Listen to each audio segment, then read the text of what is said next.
From an upcoming nation in cricket to a man who's been there and done it all. Standing at 6'7", former West Indies pace legend Sir Curtly Ambrose was arguably the most lethal fast bowler of his generation.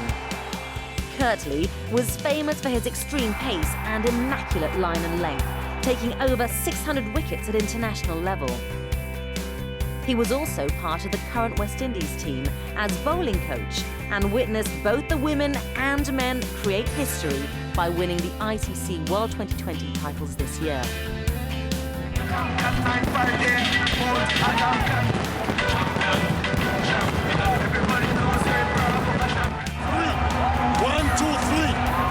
Often regarded as Curtly talked to no man during his playing days, he sat down with ICC Cricket 360 recently to reminisce about his past glories. I got into cricket very reluctantly because for me it was all about basketball and soccer. Really, cricket was never on my agenda. However, my mother, who is a cricket fanatic, you know, and of course villagers, because I'm from a small village called Sweets in Antigua. My mother, first of all, and villagers figured I could be a good cricketer. I used to play a lot of tennis ball cricket as a young boy growing up, just to be a part of the in crowd. But I never really liked cricket much. And in 1984, I started playing for Sweets, club cricket, and 1 year later, in 1985, I was selected for the Antigua national team. A year later, in 1986, I was in the Leeward Islands team. And 2 years later, in 1988, I was in the West Indies team. So within 4 short years of not wanting to play cricket, I suddenly found myself an international cricketer. And as I say, the rest is history. I just figured some guys like to be in front of the camera talking all the time. I'm opposite. I prefer to be judged on what I do on the field. So it was nothing personal. You know, I treated all reporters the same way. I didn't pick some to talk to and don't talk to the others. But it was anything personal. I believe that you should write, you know, or say what you see on the field and not coming from me.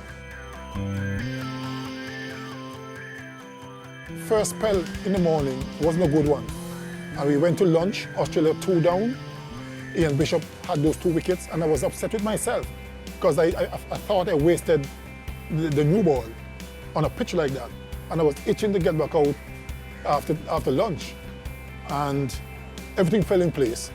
You know, I got into a zone where everything was just perfect. And at that point, I felt unstoppable.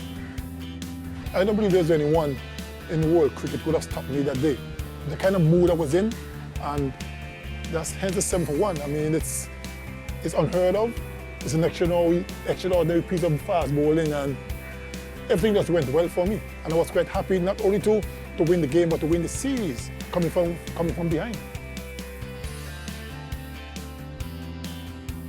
We've had our battles.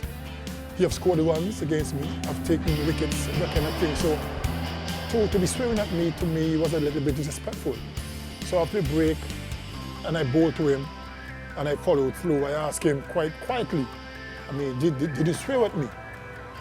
And had he said no, he would have ended right there. But then he said something to the effect like, you know, I can say whatever I want to say. To me, that is as good as a yes. And that's when I totally lost it. You know, and I figured, man, I deserve a little more respect, because I've always given you the respect.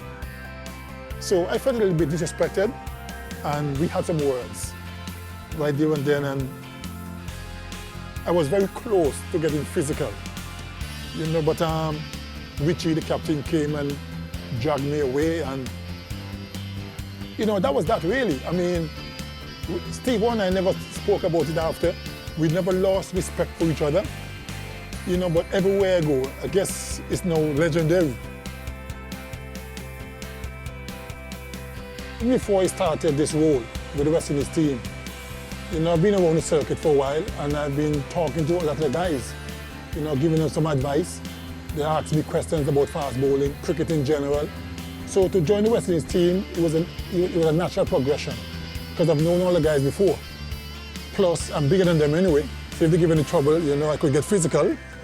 You know, but you know, I'm doing enjoying my role with the team. I've given them the respect that they deserve, and they've given me the respect as well.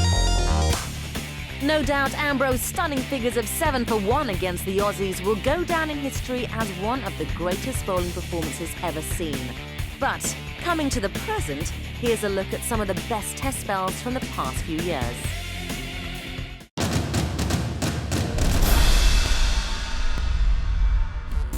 First up is Mitchell Johnson's demolition of South Africa in Centurion. The speedster took an impressive 7 for 68 in the first innings as the Proteas had no answer to his raw pace. He followed that up with a fifer in the second innings to finish with 12 wickets in the match. Australia secured the win by 281 runs. Next up is the Broad Show at Trent Bridge. In what was the shortest ever first innings in Test history, Australia were bowled out for just 60 thanks to Stuart Broad's sensational wicket blitz. He finished with career-best figures of 8 for 15 from just 9.3 overs. England won the Test by an innings and 78 runs and regained the Ashes as well. And finally, it's not all about the quicks. It was a magnificent 7 for Angana Herath against India in Galle last year. After bowling 33 wicketless overs in the first innings, he bounced back to torment India in the second with figures of 7 for 48. Sri Lanka won the Test by 63 runs, and Herath went past Bishan Singh Bedi to become the third most successful left-arm spinner in Test history.